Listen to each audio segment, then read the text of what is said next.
In a world of ordinary fantasy football podcasts, ordinary guys rise up to bring you extraordinary analysis and entertainment. This is the FLAFFL House Fantasy Football Podcast with your hosts Kevin Cotillo, Sal Lito, and Stephen Marcus.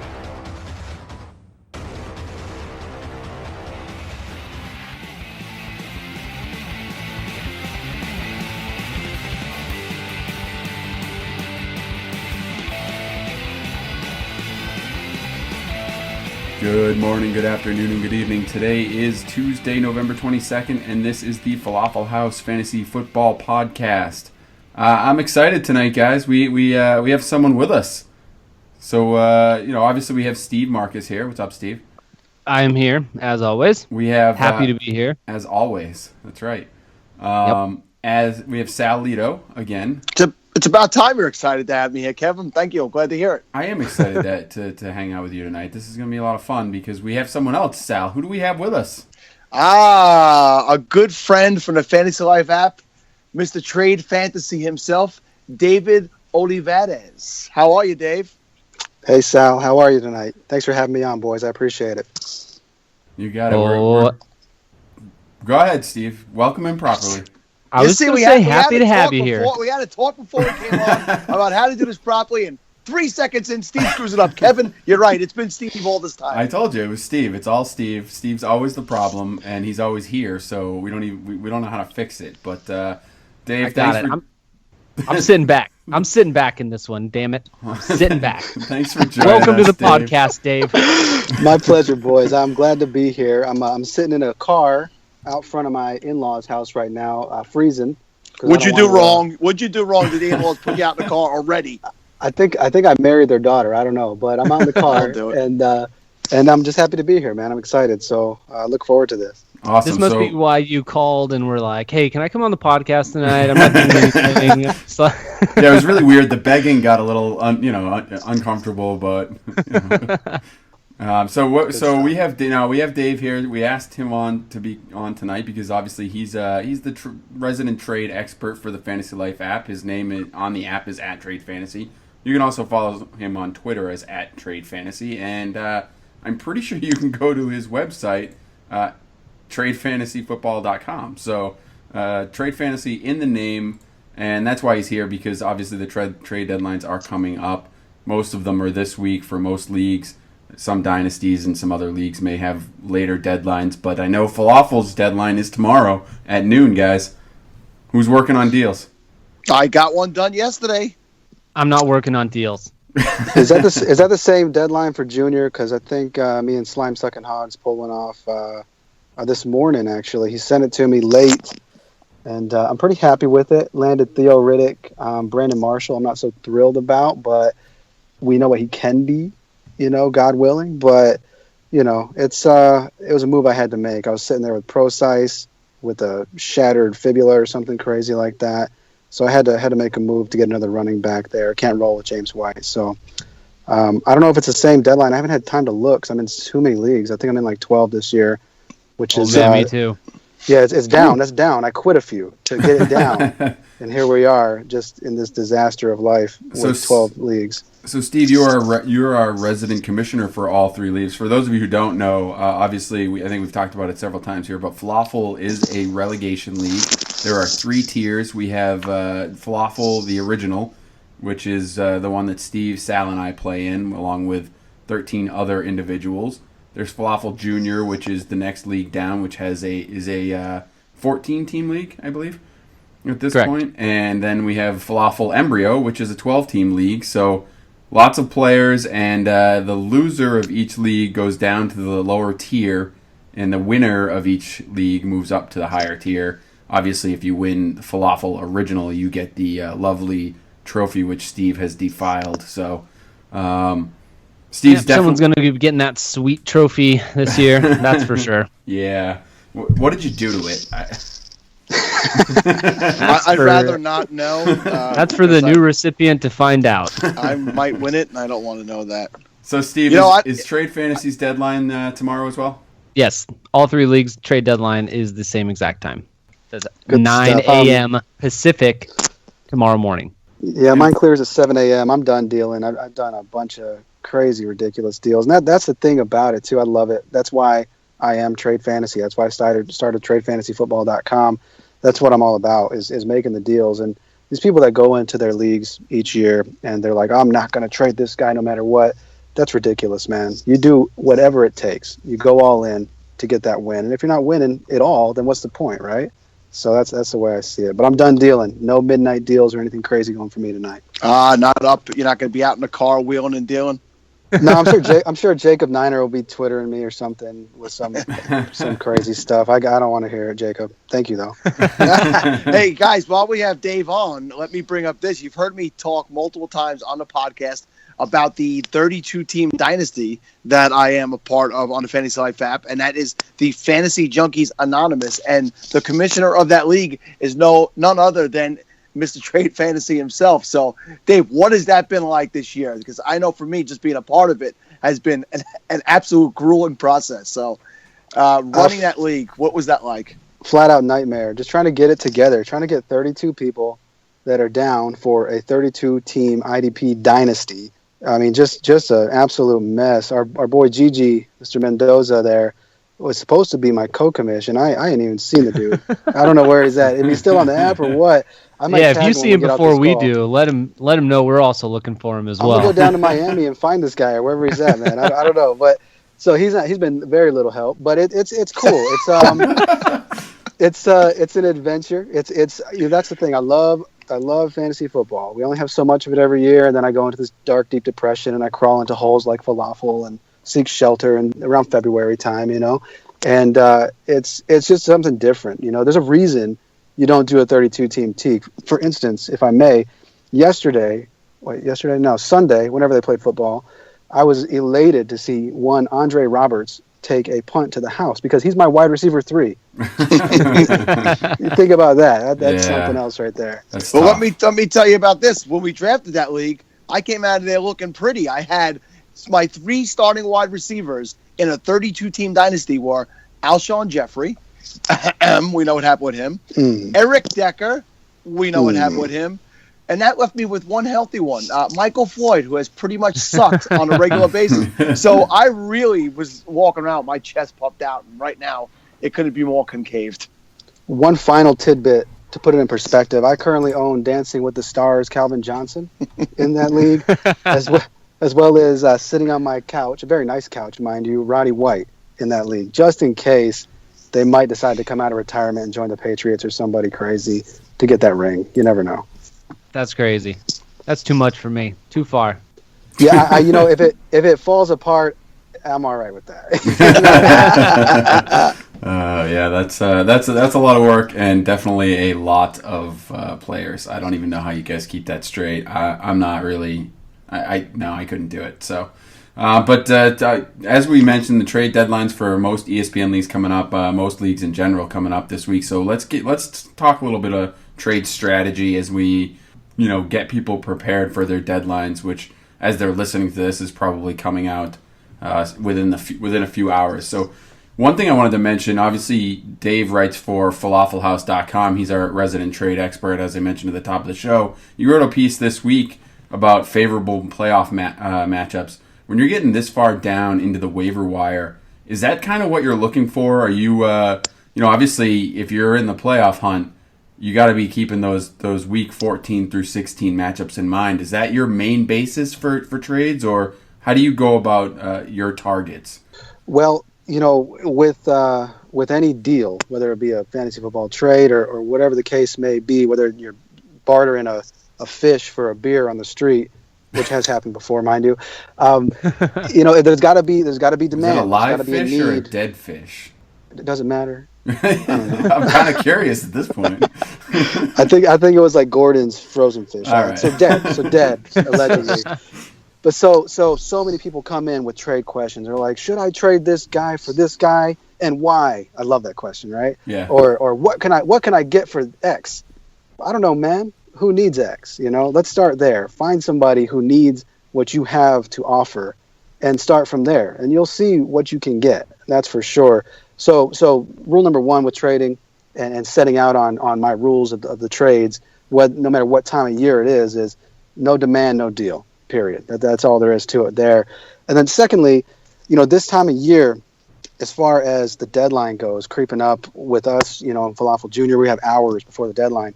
If you're going to put an offer on the table, it's got to be legit. You got to bring it, and it has to be the kind of offer where you're not going to have much back and forth, because time is officially a factor. You got to get it in, you got to get it accepted, you got to clear any time frames, whatever the case may be. So don't mess around. I mean, people have had their time wasted with trades all year. They're tired of that. They know what firepower is. They know what they need, and make it worth their while as much as it is yours. Their needs are more important than your needs. Well, not more, but just as important as your needs in any deal when it comes to fantasy football trades. And a lot of people don't realize that. So that's kind of my approach with it. I look at the schedule kind of secondarily. I'll take a glance at it when I'm looking at a guy. There's a lot of good stuff out there, but then you have a sketchy week or two. So with that said, piece things together too. Don't be afraid to do two quarterbacks in the playoffs, and just like who wants to start Drew Brees week 15 at Arizona? I don't, but I definitely want to start him at Tampa in 14 and at home in the Dome in week 16 for the title. That's a big one right there. Mark my words, boys. Those Tampa New Orleans games, I said it in the article and I'll say it again, those are going to decide a lot of championships this year. I guarantee it. Yeah. Absolutely. I love that. As a Mike Evans owner, I love hearing that. I love seeing that playoff schedule. I've got Mike Evans everywhere, and knowing that there's those two games against the Saints, it just makes me happy. Makes me happy. And if I go down with Mike Evans in both those games, I was just going to go down, and I'm happy to go down swinging like that. But I know that, I went all in trading to get Mike Evans in a few leagues, and that's that. If I die like that, then so be it. Yeah, I had a guy last week before the suspension. I had Alshon Jeffrey on my roster, just kind of toiling away, and he came to me and offered me Brandon Cooks for Alshon Jeffrey. I own Drew Brees, and I'm 9-2, and looking at the playoffs and the championship, and thinking, my God, Brandon Cooks and Drew Brees stacking those two Tampa Bay games would look pretty nice. It's beautiful. I was licking my chops seeing those games there, just those Tampa New Orleans matchups. I mean, there's so much action in those games with all these players, the quarterbacks. I mean, Jameis Winston, he might be on your wire in some leagues. I mean, not all leagues, but he's maybe someone's second quarterback.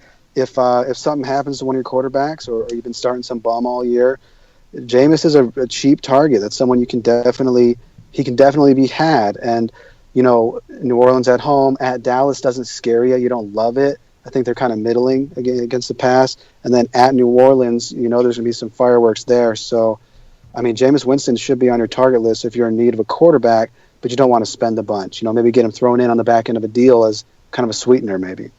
Well, I'm a little sad now, guys, because I traded Willie Snead away today. Yeah. You're sad for many other reasons as well. Wow. Solly, I'll tell you, you can replace Willie Snead. Just pick a guy who catches passes, except for Kobe Fleener, on the Saints, and I mean, you got a piece of that. You can get a piece of that puzzle, put him in your flex, you'd be just fine. You might get lucky. Who knows? Yeah, I spot started Brandon Coleman. I had Snead early in the year. I grabbed Brandon Coleman, put him in, and it was like having Willie Snead in there that week. But it was a good deal for me and Falafel.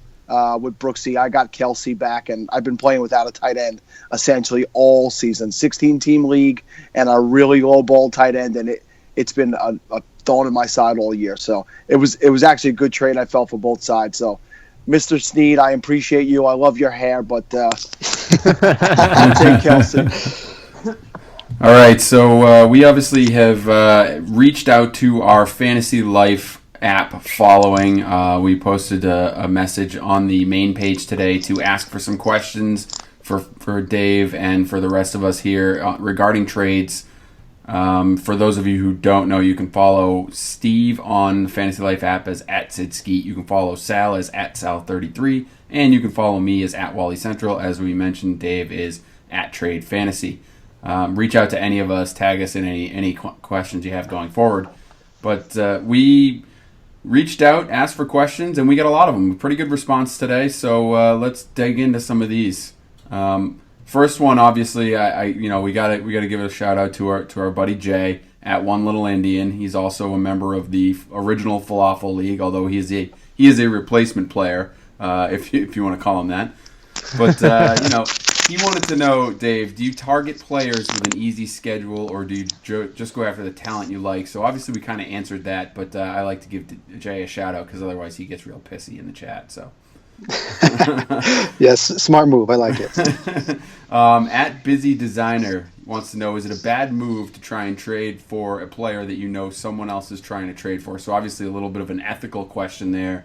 If you get wind of a trade that's going on in your league, do you kind of try to snipe him? If it obviously it's got to make sense for you too, but what's your move there?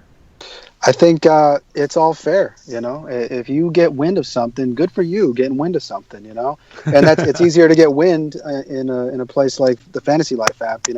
We got 10, 20, 30 chats going that we're all a part of. We got main page going on. We're Twittering each other. So, in Junior, we catch wind that our boy Jetty, love you Jetty, is shopping Le'Veon Bell. And the whole league is jumping trying to get Le'Veon Bell. Every offer under the sun is coming through. I don't think he even traded him. I don't care anymore. But the point being is, if there's something out there, put your name in the hat. Why not? Go after it. And good for you again getting that info. That kind of intel can make or break your season. Yeah, just be careful. Steve knows all too well that if you tag someone in a chat, even if they're not in there, they still see it. So just be careful. Exactly. Watch how you tag people. you just got to be very careful about that. I would agree with Dave there. I'm the type of sneaky person that if I get wind of it and it's a player that I want, then I definitely would go after that person and try and get him myself too. Like you said, it's all fair. You got to get him. If you want that guy, go out and get him. All right, Steve, speaking of your team, at Shy Ruxin want to know if you should trade your entire team in FLAFFL for guaranteed not last place. Yeah, I saw this question on there, and you know what? I took a look at Shy Ruxin's team, and I said, you know what, buddy? You're not so safe yourself, all right? Wow. I don't think your team is all that much better than mine. You've scored some more points, but if we're looking at both our teams right now, I would actually take mine at 2-9 over your team that I believe is 4-7, 5-6, something like that. It's a lot better record-wise. You'd take those 4 wins. You would take those wins, no sure. question. But I don't want you would the kill team, for those 4 wins. All right, I'm coming after you, Shy Ruxin. At Jake from State Farm, Dave wants to know if he should trade Brandon Cooks for Gore for OBJ. Completely team dependent. I mean, I got to see your team for that one, buddy. So obviously, on the surface, I guess we should preface this, right? All of these questions are going to be team dependent. Some of them gave us a little more info than others. So let's just let's use this as a jumping point for value conversation, I guess, and assume, as much as we can about the roster.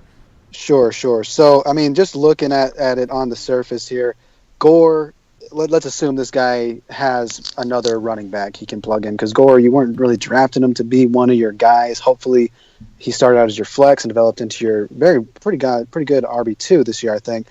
I think for the schedule, for NYG, for the just the security of having the true number one on the team, I think it's a move I'm willing to make if I can spare Gore. That's the key to it all here. Yeah, absolutely. I think the value of OBJ is obviously better than both Cooks and Gore, and I think I think you're right on with that, because I think Gore you probably drafted in the 4th or 5th round, so you might have some better running backs out there on your team. So I agree with you there. I got a quote from the OBJ side. Are you accepting it from that side though? Or if you're the OBJ owner, are you going to accept Cooks and Gore for him? Probably not, unless I'm just hard up for a running back. I just lost somebody. Like if I was starting, I don't know, James White and Giovanni Bernard. I mean, I can't imagine you're in the playoffs there, but you might be. Who knows? Unless I'm just hard up, I'm not moving a guy like OBJ as we head into the playoffs here. I always preach from week 7, 8 onward. Burn that depth for firepower right now. Get those big heavy hitters and make a run at it. So OBJ gives you that chance, I think.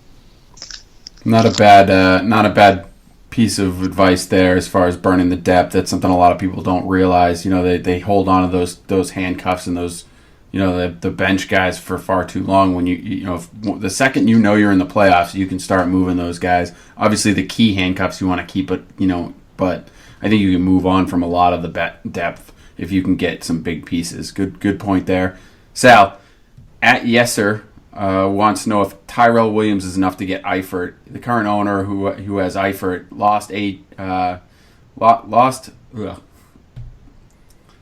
Yeah. I believe he lost AJ Green and he has he has Jimmy Graham. Yes, he does. That's right. It's good to see. That's why I put notes out there in case I can't talk. So yes, sir. What's up, buddy? He's asked questions on the show before. Good to have him back. So I don't know that it's enough to get Eifert because for me, I don't fully trust the wide receivers in San Diego. I never have. It changes on a weekly basis. I know Benjamin's been hurt, and it's been mostly Williams who's taken the lead, and he's been phenomenal. But to me, he doesn't have the history behind him that says to me he could be guaranteed to be that guy down the stretch. So Eifert, for the situation that's going on in Cincinnati, is super, super valuable right now. So I have a feeling if I was the Eifert owner or if there's an Eifert owner out there, he's probably going to hold out for a little more than Tyrell Williams, even if he does own Jimmy Graham, because we know in most leagues, flex position, you could play a second tight end. So if I have Graham and Eifert, I'm probably holding on to him unless I'm getting bowled over. Yeah, I mean, from that regard, if he offers Tyrell Williams, he may have a better shot at getting Jimmy Graham at this point, although the way Graham's been used, I still it might be tough. I'm not high on Tyrell Williams. Dave, what are your thoughts on Williams? I love Tyrell Williams going into the playoffs. Really? Here's why. Yeah, the schedule. I got you. Yeah, I know where Dave's coming from. The schedule is just primo. Let me just put it out there. Their toughest matchup from a passing game standpoint, and this is a joke, it sounds like, is at Cleveland.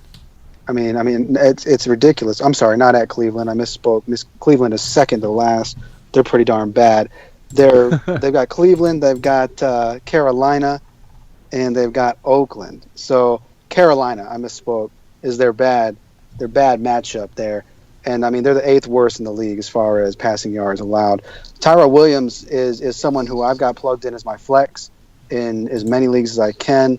And he's one of those guys I'm just going to ride till I die. I think he's going to do it. I think he has the potential to do it if old shot put can get him the ball. But he's the number one in San Diego, and I think that's undisputed at this juncture. So, my problem is, and sorry to cut you off, but undisputed because I think Travis Benjamin's been nicked up and hurt and missed a few games. I think with him coming back, it gets a little more dicey again. It does, but I think he established himself. He's got a bigger body. He's stronger. Benjamin's a quick guy, pretty slight. I'm not convinced that he's going to stay back now that he is back. So, for this particular offer with Yes Sir, maybe throw it on the board, see if he bites it. But if he doesn't, I wouldn't be too upset about it. All right. Yes Sir also wants to know if in standard scoring he should trade Rawls for Doug Martin straight up. So, Dave, what are your thoughts there? Sure. I mean, if you prefer these apples for apples deals, always make me laugh because it's like, again, it goes back to the heart of a deal. Why? Who do you like should we more? do it? Who do you want more on your team? Really, I would probably go with Rawls. All things considered, with the way Pro Size is out of the picture, with the way the poor stepchild C Mike is gone now. I feel bad for him. I mean, he's just got hard luck out there. I feel bad for him. His mom just cries all the time when she sees him get cut. I mean, it's just the worst, I'm sure. I would go see Mike on that end of the deal there. I just am not a Doug Martin truster, but then you have those 2 New Orleans games too, so it's a tough call. But I like Mike. I like the way Seattle's offense is clicking these days. That's kind of where I'd go with it. I have a question. Whose mom cries more, C Mike's or Nal Davis's mom? Good question. I have the answer. The answer is Bishop Sankey's mom. Oh, yes. Wow. He got cut today. That's true. I think Ronnie Hillman's mom might have something to say to all 3 of them. No. People want her baby. Denver putting a claim on him. Denver would kill to have Hillman back right now. They messed up. They would love to have him back. I know. Tried. Sorry, Steve. Brutal. It's all right. They'll be all right. All right, so moving along from the moms crying, at bdealing70579 wants to know who are some good buy low wide receivers. Steve, who are you buying low right now? Who am I buying low on? That's a pretty tough one. It's even wide receivers for me. I'd say, Stephon Diggs, he just had a somewhat of a low game where he was coming off of 3 games where he had 8 catches, 13 catches, 13 catches. He might be somebody that you might want to try and take a stab at. Allen Robinson, still he's at wide receiver 20, coming off of, he did score the touchdown, but only 3 catches for 18 yards. You might be able to get somebody like that coming down right at the wire. Emmanuel Sanders, coming off of his bye week, he's fallen down to wide receiver 27. He's somebody that you can look as having a pretty nice schedule for the rest of the year. They play Kansas City twice, and their secondary not so great. So those would be some of the guys that I'd probably be looking at.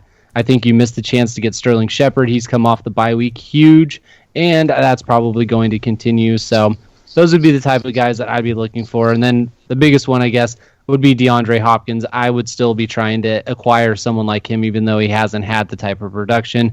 I think that he is going to end the season pretty strong, and he's got a pretty cake matchup as well for the rest of his schedule. He's got pretty nice.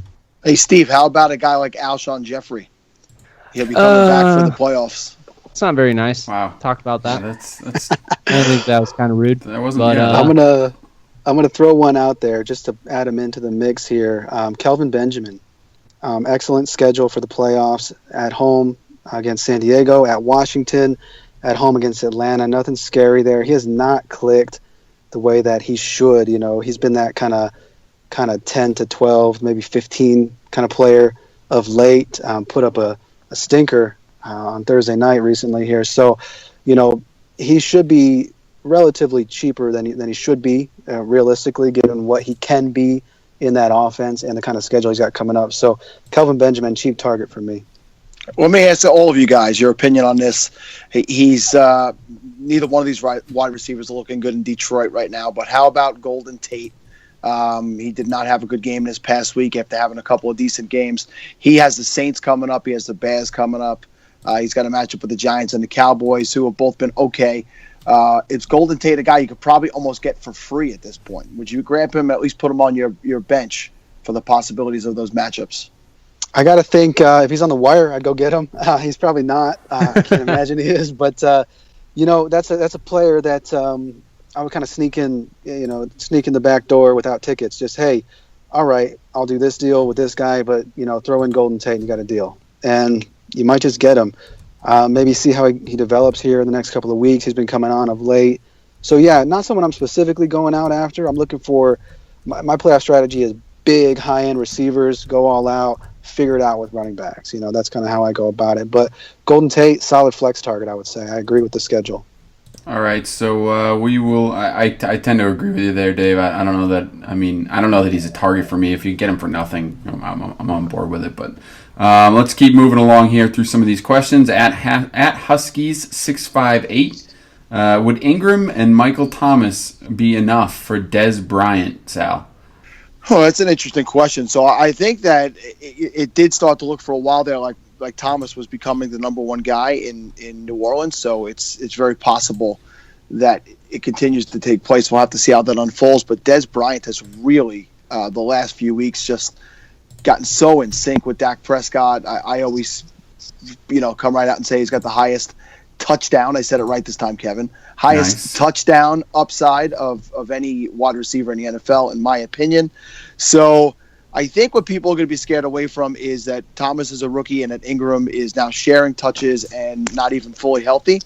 So I would say if the person is a Cowboys owner, definitely not. But these things, again, always come down to what is that person's need. Do they need a running back wide receiver combo to fill out their roster?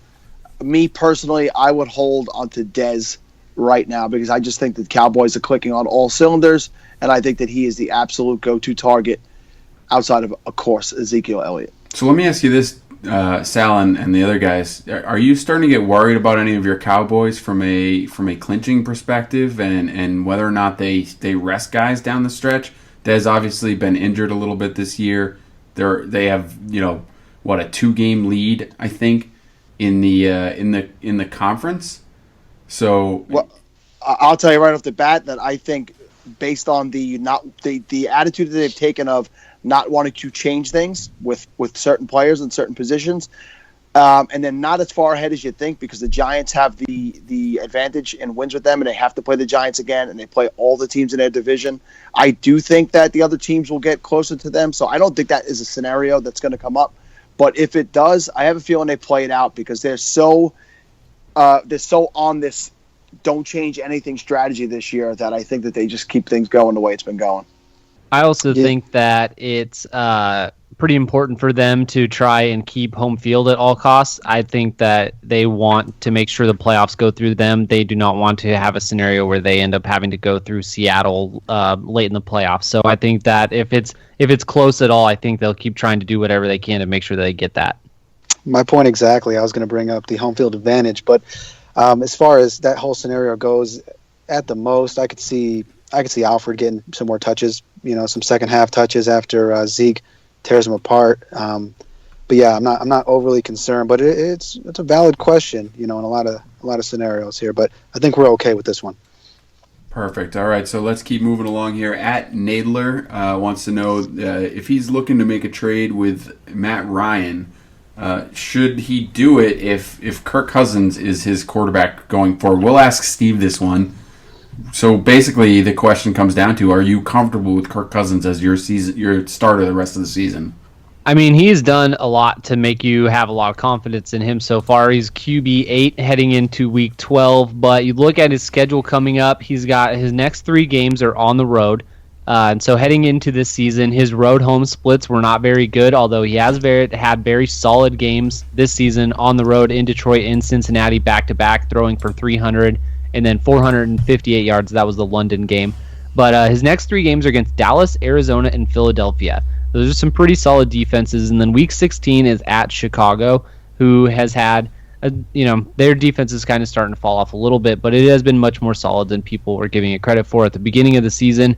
So I don't think that I would be trading away Matt Ryan because of what he has done so far. If Kirk Cousins were going to be your backup, it would all depend on what you would be getting back for him. Obviously, if you can trade him and get a Mike Evans, yes, go ahead and do that. I would much rather have Mike Evans than Matt Ryan and roll with Kirk Cousins, but I think I would feel safer with Matt Ryan going through the playoffs with him as my QB1. If I'm right, and I think I am, Nadler asked this question in FLAFFL today, and I believe the player he'd be getting back was Devonta Freeman. So Matt Ryan for Devonta Freeman and then Kirk Cousins going forward? Correct.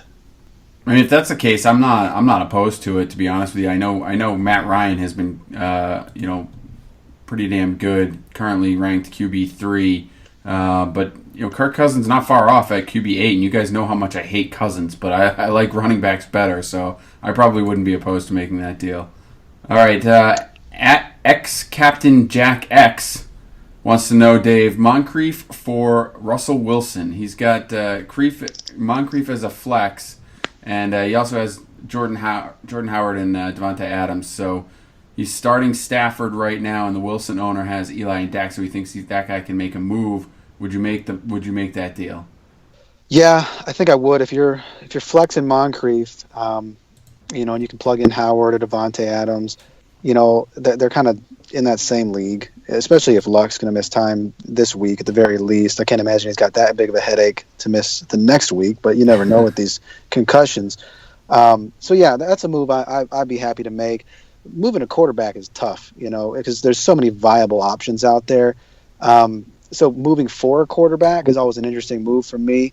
But I think the way Wilson's been playing, I think how things look, Moncrief is expendable on this guy's team. One note, real quick, for all you guys: how happy are you that we can just reply to people's names and I don't have to type at X Captain Jack X to reply to this guy? I'm pretty happy about that. Yeah, it's pretty exciting. Jack. I know that obviously the release of 2.0 or even that function came out a long time ago, and for those of you who may be either new to the app or don't remember it, you used to have to type out the entire name for each user when you wanted to respond, and it was a huge pain in the ass. So definitely much better now that you can just sort of start the process, and then it fills in for you. So, all right, at D Golf Wood wants to know Jordy and Spencer Ware for David Johnson, which in my mind, if I'm the David Johnson owner, I'm probably not taking that deal anyway, unless I'm just crushed everywhere else.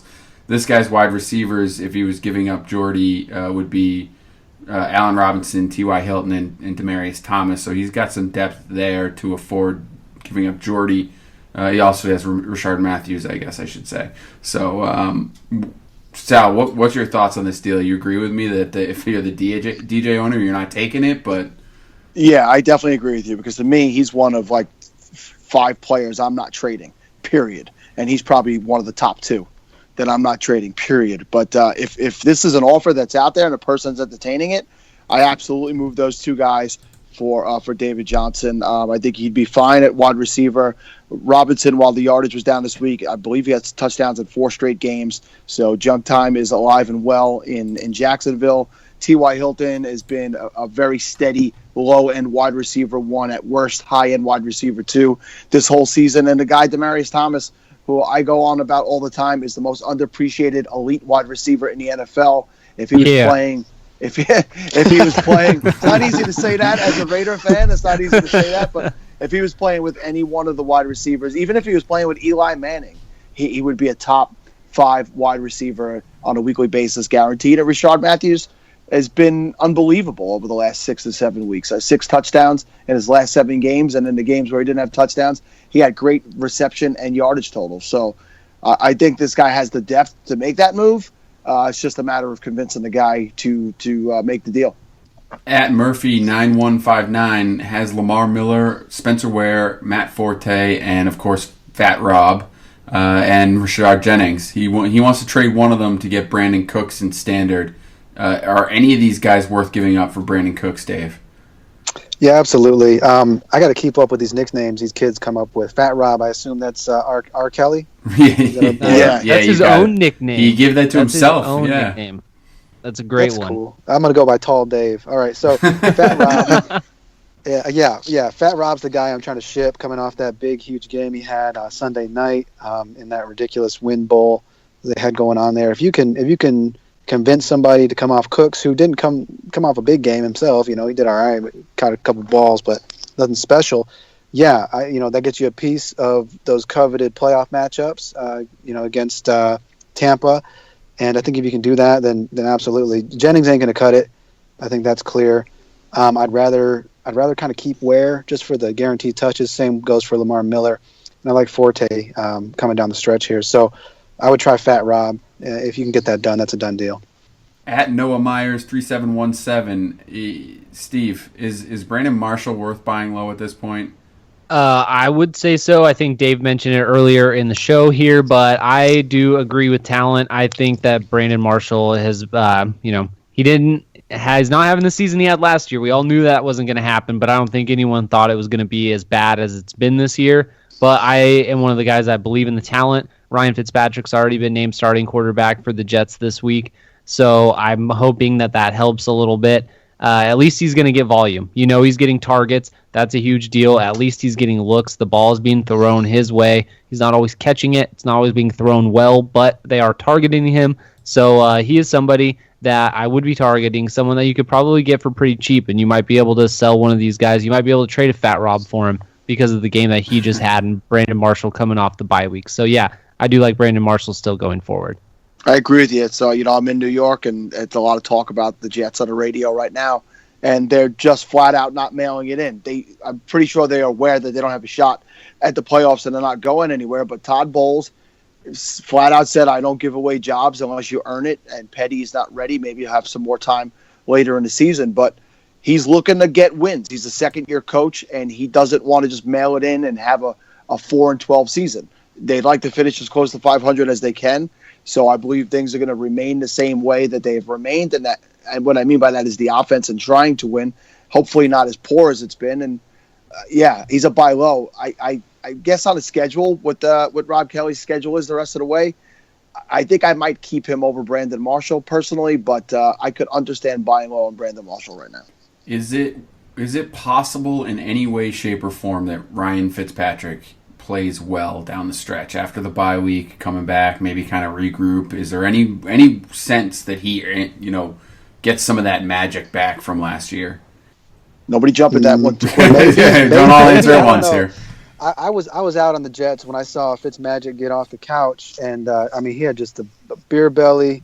Obviously hadn't shaved because he doesn't believe in shaving or something. It could happen. It could happen. You don't. You got some big games. You look at these teams that are out of it, and you're like, okay, what's your Super Bowl? Well, Week 12 beating New England would be your Super Bowl. At home. Week 16 beating New England would be your Super Bowl. Then in between that, you got Indy, San Fran, Miami. Nothing too scary right there. So, do I think he could have some use? Yeah, not as a starter, but he might be able to put some life in the legs of guys like Brandon Marshall. So, yeah, if you got Brandon Marshall for dirt cheap, you trade some second tight end for him or something. Good for you. He's worth a stash. We'll see how the next few weeks shake out, I think.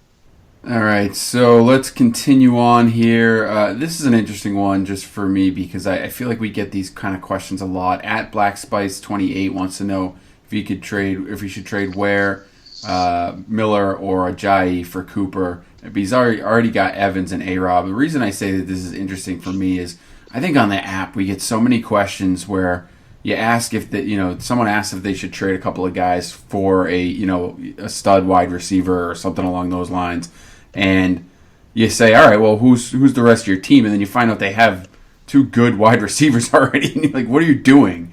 For me, I feel like don't tinker with it. I mean, I get A-Rob hasn't had great matchups, but to Sal's point, he's had touchdowns in, 3 or 4 of the last of his last game. So he's coming around there. That offense is going to have junk time. So I don't know why you'd want to give up a piece. I mean, I know how good Cooper is, but I don't know why you'd want to give up one of those running backs. So somebody tell me I'm crazy. Oh, I think it would be important to know, is it a 3 wide receiver league? Sure. Yeah, obviously, for me, if I could get Cooper for Ajayi right now, I'm doing it all day. And if I could get him in there as my flex or play him ahead of Allen Robinson, I will. Crabtree, similar to last year, is started to have a little bit of the dropsies here at the end. It's becoming more of Cooper's team. He was held in check for most of last night, but then you saw what he did on one play, the absolute explosion to get the game-winning touchdown. He's a guy I absolutely want to get my hands on. So I would even do Spencer Ware for Cooper at this point. I would hold on to Miller. I think Miller is going to be very valuable down the stretch. I think that they're going to start to focus the offense around him and hopefully try to ride him into playoffs. And I think he showed that last night. It's rare that I get to call you a homer, but I'm, Well, let me say this to you, and I've been very, very tempered all year with my Raider enthusiasm because I know that we have some faults, and I know that we're not the well-rounded team that maybe even the Patriots are. They are right now ahead of the Patriots for home field advantage. I'm not sitting here going to stomp around and expect that to stay that way, but it is absolutely great to just see the corner that team has turned, and David Carr, who has faltered down the stretch in recent years, has matured amazingly. Just watching him do interviews last night after the game, you could see how poised and just how mature this kid is. So as a Raider fan and anybody who owns guys on the Raiders, I'm super, super excited for what we have going forward. Wow. Shoot, Sal, I got to agree with you here. This deal is my style of a deal right now. I think it leaves you a little thin at running back, but you get a guy like Cooper on your team who, looking at his playoff schedule, at Kansas City in Week 14 is his scary one. Then he's got at San Diego, Indianapolis at home in 14, 15, 16. I mean, that's title talk right there if he goes off in those last 2 games, San Diego and Indianapolis. So, be prepared to hit that wire hard for a running back, but this is a move I absolutely make. Ajayi is the first to go, that's for sure. And Miller, I would keep him. That's for sure. So, yeah, I'm all over that deal. A-Rob's a heck of a WR3. He's not quite in that 2 range just yet. So for me, and the reason I have an issue with it is I think I'd rather, instead of doing the 1-for-1, I'd rather maybe see if I can get one of the guys with the top wide receiver out there. The Antonio Browns, the Julio Jones. see if maybe a 2-for-1 might make sense here, where you have, you already have Evans. If you can, trade one of these running backs, like you said, Ajayi is definitely the first to go, and package him with A-Rob. See if if one of those guys needs depth, I'd try to go a little higher. That's my point, I guess. Yeah, it's not a bad strategy. Those big dogs, they're tough to shake grab. loose this time of year, man. It's real question. tough. All right, so at Dazzle wants to know if you should trade Booker and Cobb for Melvin Gordon, and we'll ask you, Steve, what your thoughts on that one, since it's Booker. I would say yes. I think that I like Melvin Gordon a lot this year. What's not to like about him? He's getting heavy volume. He's producing with the volume that he's getting.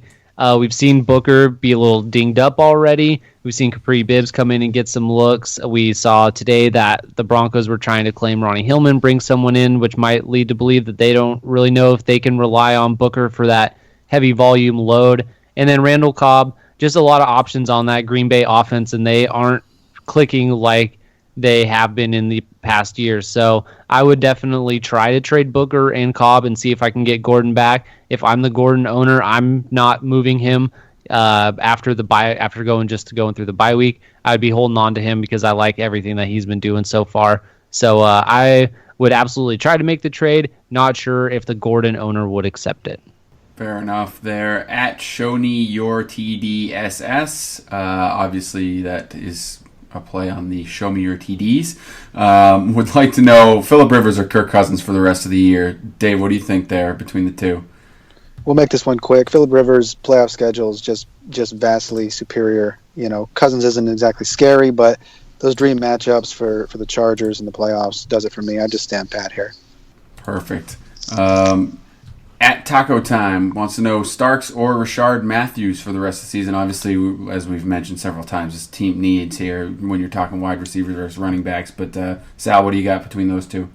Yeah, it's going to be need, right? Because if you need a running back, hold on to Starks. If you need Matthews, I don't see a problem going out and grabbing him. Starks, to me, I don't think they have the confidence in him that they've had in the past. They've still used Montgomery heavily this past week, and he's getting all the passes out of the backfield. And they brought in Christian Michael for a reason. I don't think that they're fully comfortable with Starks being the guy going forward. So for me, between the two players, I prefer Rashard Matthews. So if you could get him for Starks at this point, do it. I'm pretty sure they brought him in because his mom was crying. I would definitely. Oh my god! Oh boy! All right, I would definitely be trying to trade James Starks. If you'd seen both of his games he's had since he's been back, he scored a touchdown in each one. But that touchdown he scored on Sunday night was such a fluke. They threw the ball to him, and there was no one around him. He ran for 40 yards with not one Washington defender on that half of the field. It was absolutely incredible how terrible it was. Do you think it was like dream sequence? He was just in his mind, it was completely slow motion, and I Believe I Could Fly was playing in his mind. I'll tell you what, I was playing in a league. I had James Starks going against me. I ended up winning the game by 0.4 points. And watching that play, we were doing this podcast. I literally almost had a heart attack watching that happen. And so I would try to sell high on that. People look at the point values only, not necessarily watching the games. They don't see that those two touchdowns that he's had were pretty fluky. So I would definitely be trying to move him as much as possible before the deadline. I can't imagine a scenario where you're starting Starks. I mean, no. It's just got to be the deepest of leagues, Welcome to FLAFFL. Welcome to George Reed's world. Yeah, make your way into original falafel, and you'll be there. No question about it. The dude's been there since Ryan Grant. I mean, because I'm sure the Packers brass is listening to this podcast right now. Pull the plug. I mean, he's been there for so long. I get it. He knows the offense. That's great. But come on, man. We need some new blood in there. I'm pretty sure Dave, I don't think people realize that. Sorry to cut you off, Kev. No, that's all right. I was talking to somebody at work the other day, and he said to me, yeah, I mean, they got Starks there. He's and I said, you realize how Starks was the lead running back when they actually won the Super Bowl that year. He came on during the second half of the year, and he took over, and he was the lead guy when they won the Super Bowl. He has been there forever, and running backs don't generally last that long. So I think to your point, he's just, maybe he's their binky, a word we haven't used in a while on Falafel House, and if you're comfortable with him. But, yeah, I agree with you. Get Mama's boy in there. Nice. At Jumbo Wumbo had questions about trading Ajayi and Snead for Cooper. I think we've kind of gone over that. At J21112 wanted to know about selling Fat Rob High. Obviously, we've talked that to death. The Hangry Sports Fan got an offer today. Hopkins, Ingram, Winston, and Starks for AB, Antonio Brown, and Cam. Full point PPR. He's playoff bound already with Rawls, Spencer Ware, Deion Lewis, Rashard Matthews, Cam Meredith, and Watkins all on his roster. So, Dave, what do you think about that deal? It's overcomplicated for this time of year. I mean, it's a lot of mess. I agree. You know, I'm going back and reviewing these names, and I'm thinking it all boils down to, again, why. I don't see enough why in this offer. I like Winston's schedule. Obviously, I like Ingram being a piece of those two championship deciding games, as I dubbed them. Starks doesn't impress me. And Hopkins, I don't want to own Hopkins because if I own him, I'm forced to start him. And so then I see him go out there and do 4 for 46 or something awesome, something non-championship like. So this one I'm avoiding. I like Cam's schedule coming up, as I mentioned with my Kelvin Benjamin point earlier.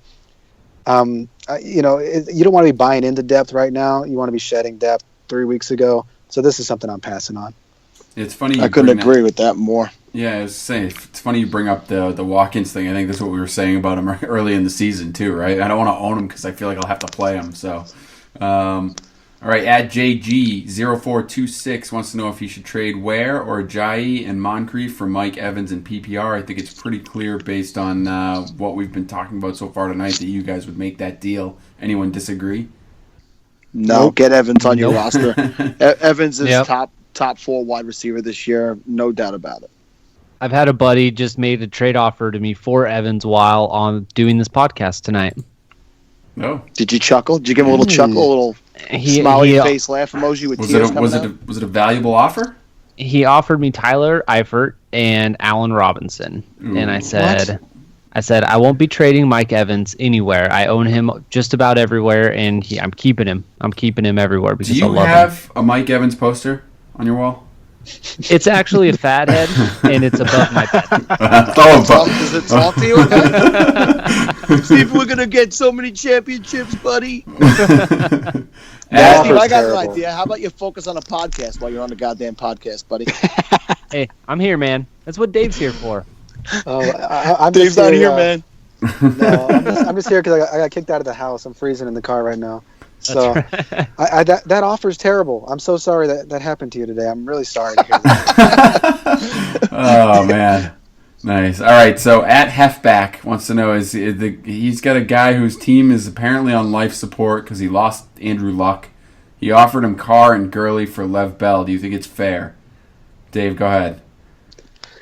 Carr and Gurley for Le'Veon Bell, no dice. Gurley, what are you going to do with Gurley? You know, he's so talented, but they just stacked the box against him. I think you got the rookie throwing the ball now, if I'm not mistaken. Correct. The offer on paper is lovely, but I can't imagine anybody's coming off Le'Veon Bell the way he's playing right now, and he's not going to slow down.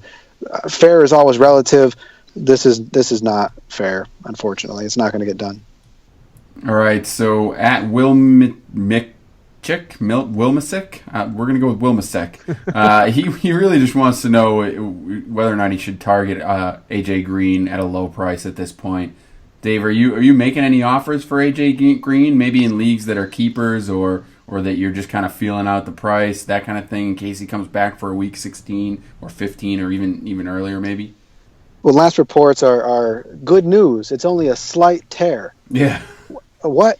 No. I mean, if it's not a dynasty, if it's not a keeper, I'm not touching that. That's how you you can drop somebody and have a blank roster spot too, if you like. It's good. It's good in theory, but he's not going to do any good this year. They're 3-6-1, if I'm not mistaken. They're not going anywhere. They just lost Gio Bernard too. They might shut him down because he's their franchise player. Let's not kid ourselves. Andy Dalton. It's all about Green there, and he's not going to play anymore this year, I don't think. At Drunken Demon wants to know if he should trade Russ Wilson for Lamar Miller straight up if he has Brady. I'm going to go ahead and answer that myself and say absolutely. If you can get a running back for, at this point, we talked about getting rid of depth. If you have it to try and stack your roster, and if you can get Lamar Miller when you already have Brady at quarterback for Russ Wilson, I say do it. Our old friend at Dead Duck He says tight end is his weak spot. I hope this isn't a junior question. This might be awkward. He says tight end is weak spot. Jimmy Graham, owner, has Olsen and is weak at wide receiver. Who should he offer out of Demaryius Thomas, Moncrief, and Tyrell Williams? Or should he stick with them and roll with Brait and or CJ Fedorowicz, who he has both on his roster? So, Dave, first of all, is that a junior question or? This is going to sound awful. I don't know. Is Dead Duck in junior? I didn't know that. No, Dead Duck's an embryo. No, fair enough. See, so that's why I don't know. I know the Hey, name. Dave, you clearly know more about falafel than Kevin. That's true. So if you would you like a job? Forget the job. Would you like Kevin's spot in falafel premium? Wow. I'm gonna win it fair and square this year. Anyway, I like the way my team's shaping Hey, up. before Dave answers, we all know that I like the tight ends, and I would just like to say to my dead duck, you're a good guy. I seen that video of you that you posted trying to move up. I suggest crunches, lots of not crunches because that would be for your stomach. Lots of Stairmaster work to tighten up that tight end, and just get out there on the track and do a lot of squats. Squats was the word I was looking for. This just got creepy. What happened? It just got creepy. Can you just? What happened? So Dave, He's weak in the the tight end. He's weak in the tight end. I'm trying to strengthen up his tight end. Here's what I do. If I'm Senor Dead Duck. I'm keeping DT. I'm keeping Ty Williams. You guys know I love him very much. And I would throw Moncrief out there. And if he bites on Moncrief, great. If not, play the matchups with Brait and Fedorowicz. I love the playoff schedule if you can get there with Brait. But Fedorowicz has been the worst name to type in America. I hate typing that name. I just call him like Fido and get it over with. But you don't have a bad matchup set there. Brait's not amazing. I would throw Moncrief out there, but I just don't think that I would move the potential firepower of DT or Ty Williams to get a tight end when you have two relatively viable tight ends as is. I agree with you. I don't think I'd move any of them, to be honest with you. I think Brait and Fedorowicz, you can stream the rest of the way and you'll be fine. Particularly Brait, obviously New Orleans twice in the playoffs, so as we've talked about, I think you're good there. Fedorowicz's target numbers have been unbelievable over the last few weeks. I think he's third or fourth overall in tight ends, and that's including all the big boys.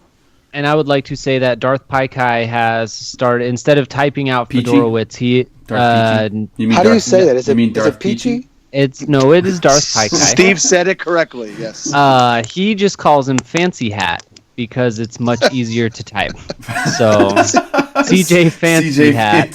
Fair enough. Yes. So, you can go that route. As he will forever be known in falafel, CJ Fancy Hat. All these kids and their nicknames. All right, Darth Peachy. I'm pretty sure he's 40. Yeah, he is. He certainly is. All right, at D Golf Wood, another question here for him. Trade Rashard Matthews for Moncrief. He's got TY and wants to know if he should stack his bench with Moncrief in case something happens to TY. Sal, what do you think there? I don't hate it. We all know Moncrief is like one of the official wide receivers of the Falafel House. The guy flat out catches touchdowns. He's had 9 touchdowns in 12 games that he's played with Andrew Luck in his career. We know Luck is in concussion protocol. I have a sneaky suspicion Luck's going to play Thursday night. That's just me. So do I. But I would love it. But going forward, going forward, it's going to kill Moncrief's value with Luck there. No, I just meant because then you have Luck against you. You guys obviously don't want to let me finish, so I'm just going to shut up and let you guys argue. So, Steve, just for a little background, Steve and I are playing each other this week in Falafel. I have Luck, so that's why I'm saying you would hate it if he was there. No, I'm saying I'm going to hate starting Moncrief if Luck isn't there. That's so awesome. I hope that Luck is there because I need Moncrief to do something. But anything that he... anything you can do, I can do better. You just blew my mind because anything that happens with Moncrief goes for Luck. Wouldn't you rather him not be there? You get more points for the wide receiver, would get more points, and I don't think that Moncrief will do much with Scott Tolzien at quarterback. So I would rather have Luck there, and every touchdown that Luck throws to Moncrief is an extra 2 points for me. I'll take it. Dave, settle this for me. If you're Steve and you have Moncrief and you're playing against the guy that has Luck, do you want Luck to play or no? Yeah, you kind of need luck to play, don't you? I mean, otherwise, That's what I'm talking about. otherwise you're not going to get anything. So I you really just hope feel that like you need it all to magically go to Moncrief only. All That's what touchdowns. I mean. But so he's not the only receiver on the field there. All right, I understand. let's move on. Steve, Sal, did you actually have an answer to this question or what? yes, I would make the deal and get Moncrief on my roster because they're guys you can actually play them both. You don't even have to really worry about just having them as a backup. Fair enough. All right, at Joshua Gates, 1408, Rob Kelly and Delaney Walker for Gurley in a standard league. Sal, or Steve, I should say. Sal's already answered too many questions. I would say no, but go ahead, Steve. Yeah, I would also say no. I would probably hold on to Kelly and Walker and not even try to get Gurley with those two. I think that Kelly is a pretty solid RB2 the rest of the way. Walker has been awesome for his tight end. He's tight end 2 and half-point PPR scoring. So I would say no. I wouldn't even try to make that deal. Yeah, Gurley is very much the Hopkins of running backs this year. If you have him, you got to play him, and if you're playing him, you're going to lose. So, no dice. Boy, I tell you, if you're in a league where the trade deadline is next week, and Gurley's got a good matchup this week, if he goes over 100 yards this week, I would do everything I can to move him for something big. Agreed. Absolutely agree. Couldn't agree more. Absolutely. All right, a few left here to go. This one, a lot of words coming at you, Dave. At Drew Floyd 9615. His current team is Big Ben, LeGarrette Blount, Devonta Freeman, Doug Martin, Nuke Hopkins, Brandon Marshall, Edelman, and Delaney Walker. He wants to know if he should trade Hopkins, Blount for Blount and Mariota for Cooper. Let me go back and read all these names. Hang on. So, It's a lot of names. I love the Drew Floyd 9615. I love that name too. All right, so he's moving Blount, he's moving Hopkins, he's moving Mariota, and he's getting Amari. Freeman, Doug Martin gets rid of Hopkins. So basically, his starting roster is what? I think I would do this, man. I think I would. Yeah, I would too. It looks like a lot on there. Mariota's red hot, but you know what it does for you too? It makes your life easy. I love Blount. I mean, Blount is just that workhorse. Just pound him into submission in the second half. You know, just make him cry to their mama. See, Mike, I love you, buddy. You know, he's that kind of guy, and you know, the old Belichick loves that kind of guy, especially in the second half in these cold weather games that we're getting into right now.